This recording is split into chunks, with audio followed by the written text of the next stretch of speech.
कुछ स्टूडेंट्स को तुमने देखा होगा जो कि ज्यादा पढ़ के नहीं जाते, पर जब रिजल्ट आता है तो उनका रिजल्ट बहुत अच्छा आ रहा होता है या फिर उनके मार्क्स बहुत अच्छे आ रहे होते हैं, उनका सिलेक्शन हो जाता है। ऐसा होता क्यों? ऐसा इसलिए होता है क्योंकि उन्हें कुछ ऐसे साइंटिफिक मेथड पता होते हैं जिनसे कि वो एग्जाम के अंदर बहुत अच्छा गेस वर्क करके आते हैं या फिर बहुत अच्छे तुक्के लगा कर आते हैं। जहां पर मैं बात कर रहा हूँ तुक्के लगाने की, तो मैं वो वाली बात नहीं कर रहा आंख बंद करके किसी पर भी टिक कर दो। यहाँ पर मैं बात कर रहा हूँ one of the most scientific methods. बच्चे ने भले पढ़ाई नहीं करी हो पूरी साल, तुक्का कैसे लगाते हैं? ए सी पर बच्चा उस सब्जेक्ट में जिस दिन वो बेलपत्री चिपका कर आएगा उस दिन उस सब्जेक्ट में बच्चा पास होकर ही रहेगा। तुक्का जम के लगाइएगा परीक्षा। कभी भी उस क्वेश्चन पे तुक्का मत लगाइएगा जिसके बारे में आपको कुछ भी नहीं पता है। पापा ये सब तो पढ़ाई नहीं कोचिंग ने यार, वो कहानी सुना दी, ये सब बताया नहीं। So hi, मेरा नाम है Prashant, mentor of thousands of students preparing for India's toughest exam like IIT JEE NEET 10th class board 12th class board और भी ऐसे लाखों बच्चों को मैं और मेरी टीम फ्री में गाइड और मेंटोर करती है। आज का जो टॉपिक है उसको बहुत सारे बच्चे देख के हंस रहे होंगे, भैया यार आप तो साइंटिफिक टॉपिक्स पे वीडियो बनाते हो, आप तो हमें पढ़ाई के लिए मोटिवेट करते हो, आप तो हमें स्ट्रैटेजीज बताते हो, आप तो हमें पढ़ाते हो, ये किस टॉपिक पे आ गए? तुक्का लगाना सिखा देंगे, ये कैसा मेथड है भैया? क्या ये जरूरी है? हाँ जरूरी है। क्यों जरूरी है बताता हूं। बहुत सारे स्टूडेंट्स होते हैं जो कि सब कुछ पढ़ के जाते हैं और जब वो एग्जाम के अंदर बैठते हैं और जब वो MCQ क्वेश्चन देखते हैं, मल्टीपल चॉइस क्वेश्चन देखते हैं और उसके 4 ऑप्शन देखते हैं तो उन 4 ऑप्शन के अंदर कंफ्यूज हो जाते हैं। वो पढ़ के सब जाते हैं बट वो कंफ्यूज हो जाते हैं और इस वजह से उनका सिलेक्शन नहीं हो पाता। पिछले साल ऐसे मेरे कई स्टूडेंट्स थे जो कि नीट की प्रिपरेशन कर रहे थे, मेडिकल एंट्रेंस एग्जाम होता है और बहुत सारे स्टूडेंट्स इस वजह से फेल हुए थे। क्यों? क्योंकि वो पढ़ के सब गए बट एग्जाम के अंदर कंफ्यूज हो गए। तो ये जो टेक्निक्स आज बताने वाला हूँ ये one of the most important technique है। जितनी भी आज टेक्निक्स बताऊंगा वो मल्टीपल चॉइस क्वेश्चन के लिए होगी। मल्टीपल चॉइस क्वेश्चन देखो अब हर एक क्लास के अंदर कंपलसरी हो गया है, 9th क्लास के अंदर यूज होता है, 10th बोर्ड के अंदर MCQ क्वेश्चन होते हैं, हर सब्जेक्ट के स्टार्टिंग के कुछ क्वेश्चन MCQs होते हैं, 12th बोर्ड के अंदर भी MCQ क्वेश्चन होते हैं, JEE नीट UPSC कैट सारे एग्जाम MCQ बेस्ड होते हैं। तो हमें आज जानना पड़ेगा कि क्या ऐसी ट्रिक है जिससे कि मैं लास्ट के टाइम पे अपने 5 से 10 नंबर इंक्रीज कर सकता हूं इजीली इन ट्रिक्स को जान के। बट मैं तुम सभी से एक निवेदन करना चाहता हूं कि देखो यार, हमें सबसे पहले ये जानना पड़ेगा कि हमें तुक्का लगाना भी चाहिए या नहीं लगाना चाहिए, क्योंकि बहुत सारे बच्चे हैं जो कि ऑलमोस्ट पूरा पेपर सही करके आते हैं तो उन्हें तुक्का लगाने की जरूरत ही क्या है। तो सबसे पहले बात करते हैं कि भैया क्या हमें तुक्का लगाना चाहिए या नहीं लगाना चाहिए। तो देखो, अगर आपके एग्जाम के अंदर नो नेगेटिव मार्किंग है, नो नेगेटिव मार्किंग कहां होती है? जैसे कि बोर्ड एग्जाम होता है, 10th एंड 12th के एग्जाम होते हैं, उसके अंदर कोई नेगेटिव मार्किंग नहीं होती, तो हाँ भाई तुक्का लगा कर आओ। कैसे लगाएंगे वो तो हम आगे पूरी बात करेंगे। बट अगर तुम्हारी नेगेटिव मार्किंग है, जैसे JEE का एग्जाम, नीट का एग्जाम, UPSC प्रीलिम्स का एग्जाम, सारे एग्जाम्स के अंदर नेगेटिव मार्किंग होती है, तो क्या हमें तुक्का लगाना चाहिए भैया? हाँ लगाना चाहिए। बट कितने क्वेश्चन पे? मैक्सिमम 7 से 8 क्वेश्चन पे। उससे ऊपर अगर तुम तुक्का लगाकर आ रहे हो तो सबसे बड़ी बेवकूफी कर रहे हो। याद रखना कि भैया तुक्का ज्यादा क्वेश्चंस में नहीं लगाया जाता। हम गैस वर्क करेंगे, हम साइंटिफिक मेथड से गैस वर्क करेंगे, बट केवल इन क्वेश्चंस पे करेंगे। ऐसा नहीं कि सब पे तुक्का लगा के आ रहे हो, क्योंकि अगर सब पे तुक्का लगाया तो बेटा कुछ होगा नहीं, फालतू में नंबर नेगेटिव में आ जाएंगे। तो याद रखना केवल कम से कम क्वेश्चन में तुक्का लगाना है और कब लगाना है वो मैं तुम्हें समझा देता हूं। तो चलो पॉइंट नंबर 2 क्या है? Stages to attempt. अब हमें यह जानना पड़ेगा कि भैया हमें MCQ क्वेश्चंस जो होते हैं उनको अटेम्प्ट कैसे करना है। इमेजिन करो मेरे हाथ में आ गया पेपर, मैं एग्जाम देने जा रहा हूं IIT का, JEE मेन का मैं पेपर देने जा रहा हूं, मैं नीट का एग्जाम देने जा रहा हूं, मैं कैट का एग्जाम देने जा रहा हूं, मैं UPSC या 10th 12th बोर्ड का एग्जाम देने जा रहा हूं, मेरे हाथ में पेपर है। मैं क्या करूंगा? सबसे बड़ी गलती करते हैं हम सब अटेम्प्ट करने में। हमें अटेम्प्ट करना नहीं आता। कैसे नहीं आता समझाता हूं। हम क्या करेंगे? पेपर लेंगे, सॉल्व करेंगे और उन क्वेश्चंस को भी सॉल्व करेंगे जो कि टिपिकल हैं, जो हमें देखने से लग रहा है कि हमसे सॉल्व नहीं हो पाएंगे, बट हम ट्राई सबको करते हैं। ये सबसे बड़ी बेवकूफी। अटेम्प्ट कैसे करना है ध्यान से देखना। स्टेज वन क्या होती है? ये वो स्टेज होती है जब हमें केवल वो क्वेश्चन करने हैं जो कि हमें देखते लग रहा है कि ये तो हो जाएगा। कुछ क्वेश्चन आते हैं ना देखते ही कि हाँ यार इसका आंसर तो आता है, टिक करो आगे बढ़ो, टिक करो आगे बढ़ो, टिक करो आगे बढ़ो। वो तो पूरे पेपर को आपको एक बार अटेम्प्ट करना है केवल उन क्वेश्चंस को जो कि आपको देखते ही पता चल रहा है कि ये तो आता है, ये तो आता है, ये तो आता है, ये तो आता है। Stage 1 complete. स्टेज 2 पे आएंगे। स्टेज 2 में हम आगे बढ़ेंगे और स्टेज 2 में हम वो वाले क्वेश्चंस को उठाएंगे जो क्वेश्चंस हमें लगता तो है कि हमसे हो जाएंगे, बट हमें उसमें सोचना पड़ रहा है। मतलब हमें डायरेक्ट उसका आंसर समझ नहीं आ रहा है, हमें सोचना पड़ रहा है, हमें थिंकिंग करनी पड़ रही है। तो आप क्या करेंगे? स्टेज 2 में उन क्वेश्चन को सॉल्व करेंगे और स्टेज 3 होगी तुक्के के लिए। तो हमें एक पेपर को सॉल्व 3 स्टेजेस में करना होता है। पहली स्टेज होती है भैया पूरे उन क्वेश्चन को निपटा दो जो कि हमें आते हैं। उसके बाद स्टेज 2 कौन सी है? जिनमें थोड़ा सोचना पड़ रहा है, जो कि टिपिकल क्वेश्चन आपको लग रहा है कि हाँ करूंगा तो हो जाएंगे। और थर्ड स्टेज है तुक्का ट्रिक। अब इस स्टेज के अंदर हम उन क्वेश्चन को अटेम्प्ट करेंगे जो कि हमें ज्यादा नहीं आते, बट हम उसके अंदर साइंटिफिक मेथड से तुक्का लगा करें। मैंने तुम्हें समझा दिया किस किस को तुक्का लगाना है नहीं लगाना, मैंने तुम्हें समझा दिया कब तुक्का लगाना है। अब मैं तुम्हें समझाऊंगा ट्रिक्स क्या है। तो ट्रिक्स मैं दिखा देता हूं, बट अगर तुम्हें मेरी वीडियो से, तुम्हारे अपने प्रशांत भैया की वीडियो से कुछ भी मदद होती है ना, तो आज तुमसे वैसे रिक्वेस्ट कर रहा हूं कि कमेंट में एक थैंक यू भैया जरूर लिखना। जिसको मदद हुई है आज तक, आई वॉन्ट मैं पढ़ पाऊं मेरे स्टूडेंट्स का कमेंट, थैंक यू भैया, इतना आज जरूर लिख के जाना। चलो, तो हमारा ट्रिक नंबर 1 क्या है? All of the above and none of the above trick. ये क्या ट्रिक है? अब देखो, ये ना साइंटिफिक ट्रिक है, बहुत सारे बच्चों ने सुनी होगी, बहुत सारे बच्चों ने नहीं सुनी होगी। नहीं सुनी है तो मैं समझा देता हूँ। साइंटिफिक स्टडीज ये बोलती हैं, कोई भी एग्जाम हो, इंडिया के अंदर का कोई भी एग्जाम हो, अगर आपके ऑप्शंस के अंदर ऑल ऑफ द अबव है तो 95% चांस है कि भैया यही उत्तर होगा, यही करेक्ट आंसर होगा। और अगर आपके ऑप्शन में नन ऑफ द अबव है तो 5% चांसेस हैं कि यही सही होगा। तो इसका क्या मतलब है? जब भी आपके एग्जाम के अंदर ऑल ऑफ द अबव आपको दिख जाए ऑप्शन के अंदर, तो 95% आपकी प्रोबेबिलिटी है कि यही आपका उत्तर सही होगा। और जब भी आपको नन ऑफ द अबव दिख जाए तो आप ये मान के चल सकते हो कि ये वाला ऑप्शन तो भैया नहीं होगा, इसके अलावा बाकी जो 3-4 ऑप्शन बचे हैं वो होंगे। तो समझ रहे हो ट्रिक नंबर 1 क्या है? साइंटिफिक स्टडीज ये बोलती हैं। अब मैं ये नहीं बोल रहा कि भैया हमेशा ये चीज करेक्ट जाएगी, नहीं, 5% कंडीशन बनती है जहां पर ये चीजें करेक्ट नहीं जाती, बट 95% यही चीज जाती है। और अगर ये चीज तुम्हें यकीन नहीं हो रहा तो तुम सैंपल पेपर को उठाकर देखो, किसी भी एग्जाम के सैंपल पेपर को तुम उठाकर देखोगे और तुम जब आंसर्स देखोगे ऑप्शंस वाले, तो तुम्हें पता चलेगा कि भैया जहां पर भी ऑल ऑफ द अबव था 95% वो आंसर बिल्कुल सही था। तो देखो, अगर तुम जेईई या नीट एस्पिरेंट हो तो प्रीवियस ईयर क्वेश्चन या फिर सैंपल पेपर की जो इंपॉर्टेंस है वो मुझे तुम्हें बताने की जरूरत नहीं है। तो देखो, उसी के बीच अगर तुम जेईई एस्पिरेंट हो, मैं एक बुक तुम्हें रिकमेंड कर देता हूं ओसवाल बुक्स की। कौन सी है? ये है हमारी जेईई मेन की मॉक टेस्ट की किताब है, जिसके अंदर आपको 15 सैंपल क्वेश्चन पेपर मिल जाते हैं, फिजिक्स, केमिस्ट्री, मैथ तीनों के। अब देखो, ये बुक मैं तुम्हें क्यों रिकमेंड कर रहा हूं? मैं इसलिए रिकमेंड कर रहा हूं, इसके अंदर आपको प्रीवियस ईयर क्वेश्चन तो मिल ही जाते हैं, अपने जो लेटेस्ट गए हुए हैं पेपर वो पूरा सॉल्व्ड आपको इसके अंदर मिल जाता है। उसके अलावा 15 सैंपल पेपर है जो कि एग्जैक्ट जेईई मेन लेवल के हैं, तो वो तो इसकी खासियत ही है। बट उससे ज्यादा इंपॉर्टेंट है इसके माइंड मैप्स। अब देखो, लास्ट के टाइम में तुम रिवाइज कैसे करते हो? अपने नोट्स से, बट उससे ज्यादा बेहतरीन तरीका है इसके माइंड मैप से रिवाइज करो, और बड़ी जल्दी आप केमिस्ट्री जैसे सब्जेक्ट को रिवाइज कर सकते हो इसके साथ।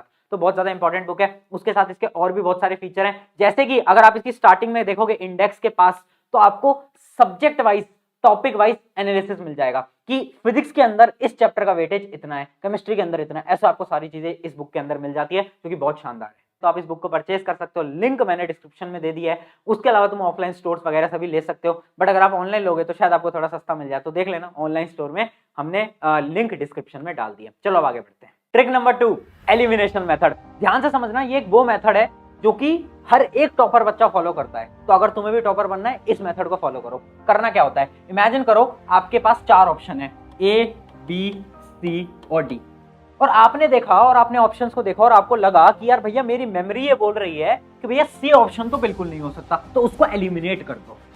एलिमिनेशन से क्या होगा? देखो, पहले आपके 4 ऑप्शन थे और आपका सही आंसर 1 था, तो आपकी प्रोबेबिलिटी कम थी सही होने की, बट जब आपने सी को कट कर दिया तो आपकी प्रोबेबिलिटी बढ़ गई। अब इमेजिन करो आपको लगा कि हाँ भैया डी भी ऑप्शन नहीं होगा, क्योंकि डी आंसर भी मुझे पता है, इस क्वेश्चन का आंसर नहीं होता डी, तो ये भी गलत कर दो। अब क्या है? केवल ए और बी 2 ऑप्शन बचे। तो अब आराम से थोड़ा सा दिमाग लगा के ए या बी दोनों में से कुछ भी टिक करके आओगे तो बहुत ज्यादा हाई प्रोबेबिलिटी है कि आपका आंसर एकदम सही होगा। आई होप कि आप समझ पा रहे होगे एलिमिनेशन मेथड होता क्या है। भैया ये तो बहुत कॉमन सा मेथड था, हमें पहले से आता था, इसमें आपने क्या नई चीज बताई? मैंने कोई नई चीज नहीं बताई, मैं अब नई चीज बताऊंगा, ध्यान से देखना। देखो, ट्रिक नंबर 3 है एक्सट्रीम वैल्यूज। ये है एक नई चीज, ध्यान से समझना। साइंटिफिक स्टडीज क्या बोलती हैं? साइंटिफिक स्टडीज ये बोलती हैं कि आपके ऑप्शन में जब भी कोई एक्सट्रीम वैल्यू है तो वो आंसर नहीं होगा। जैसे एक एग्जांपल देता हूं, इमेजिन करो आपके ऑप्शंस ये हैं 2, 3, 6 और 105, ये आपके ऑप्शन है।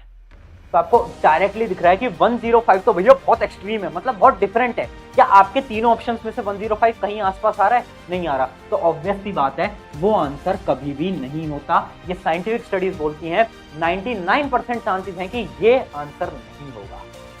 एक और एग्जांपल देता हूं, इमेजिन करो आपके ऑप्शन में है 0, 0, 10, 12 और 2001, ये आपके ऑप्शन है। तो ये जो एक्सट्रीम वैल्यूज हैं ये कभी भी आंसर नहीं होगा। आंसर जो होगा इन दोनों में से एक होगा। समझ गए क्या बोलना चाह रहा हूं? तो आई होप कि तुम ट्रिक नंबर 3 एकदम क्लियरली समझ गए होगे। आगे बढ़ते हैं, फटाफट से आगे बढ़ेंगे। Trick number 4। अब देखो ट्रिक नंबर 4 क्या है। ट्रिक नंबर 4 बहुत ज्यादा इंपॉर्टेंट है और इस ट्रिक का नाम है सिमिलर ऑप्शंस। देखो साइंटिफिक स्टडीज ये बोलती हैं अगर आपके एग्जाम के अंदर ऑप्शंस के अंदर कोई ऑप्शन सिमिलर है तो 90% चांस है कि वही आंसर होगा। जैसे आपको एक एग्जांपल से समझाता हूं।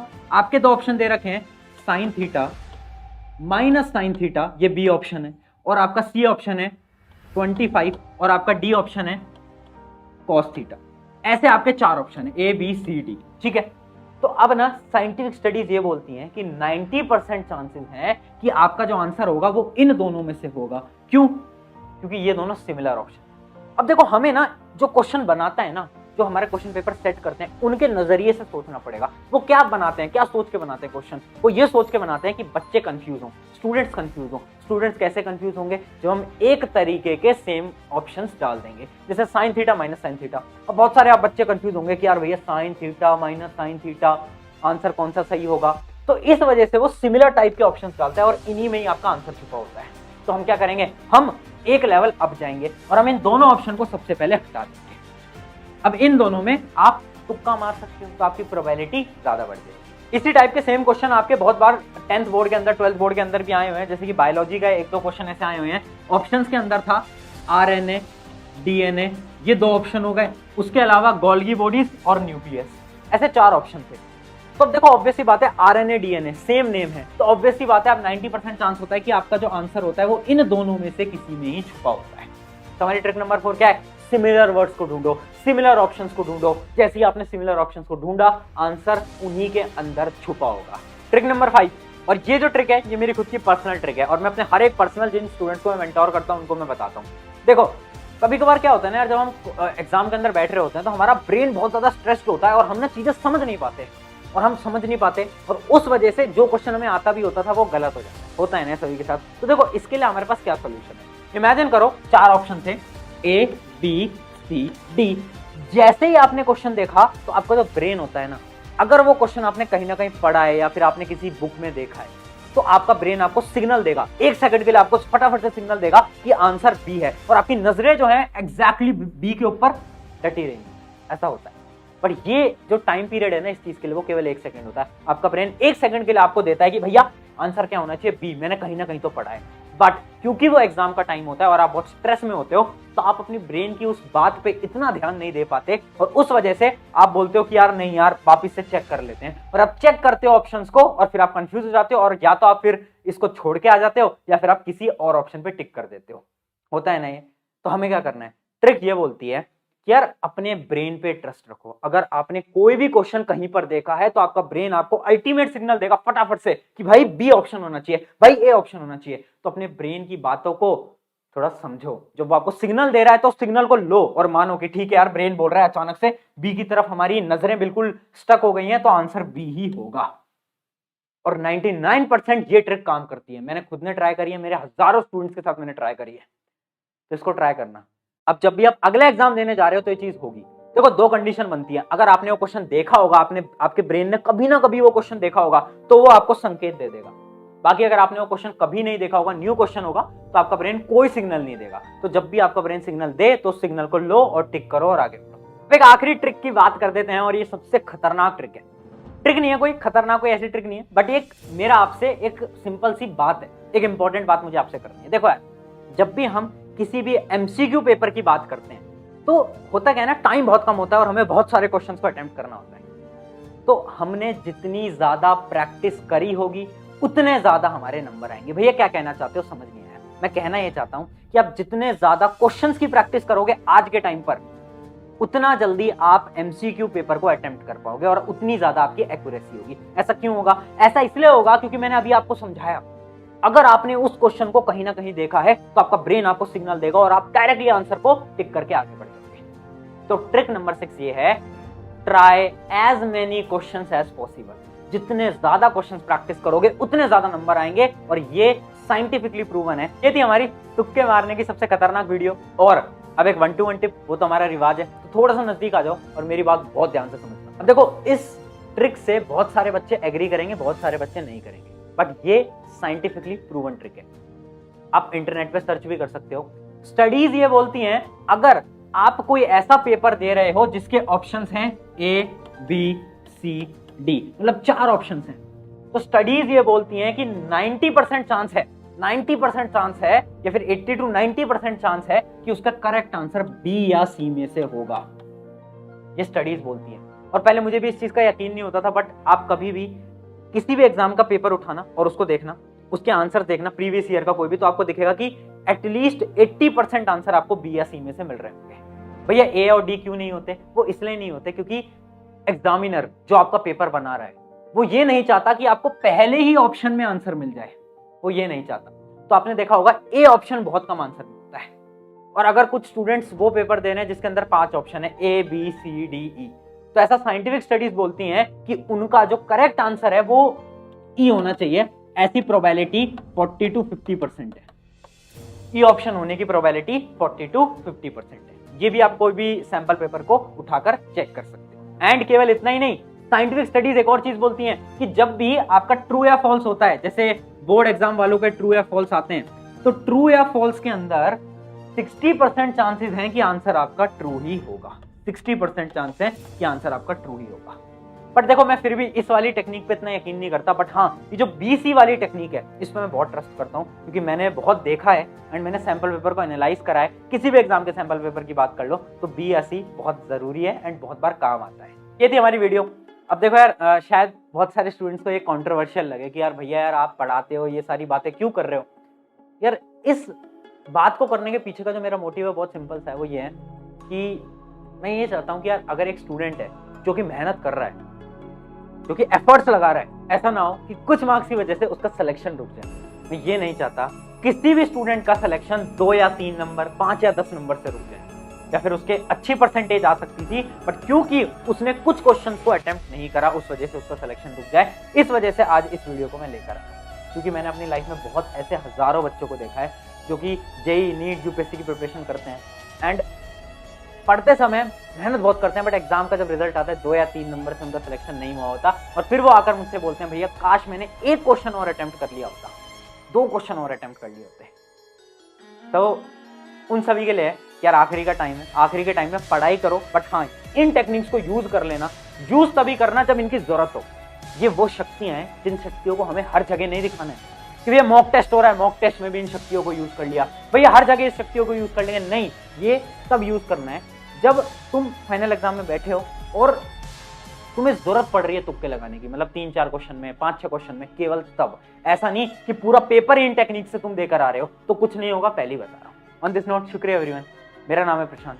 अगर आपको ये वीडियो पसंद आई है तो चैनल सब्सक्राइब करना है करिए, नहीं करना है मत करिए, क्योंकि मैं कभी नहीं बोलता चैनल सब्सक्राइब करो। मैं बस आपसे एक विनती करता हूँ यार, आप एक अपने ऐसे मित्र के साथ इस वीडियो को शेयर कर दो जिसको जरूरत है, क्योंकि आखिरी के टाइम में टेंशन में परेशान है, उसको शेयर कर दो ताकि उसकी कुछ ना कुछ मदद हो जाए। चलिए, ऑन दिस नोट, शुक्रिया एवरीवन। मेरा नाम है प्रशांत। नेक्स्ट वीडियो आपको किस टॉपिक पे चाहिए कमेंट में बताना, और एक थैंक यू भैया जरूर लिख के जाना।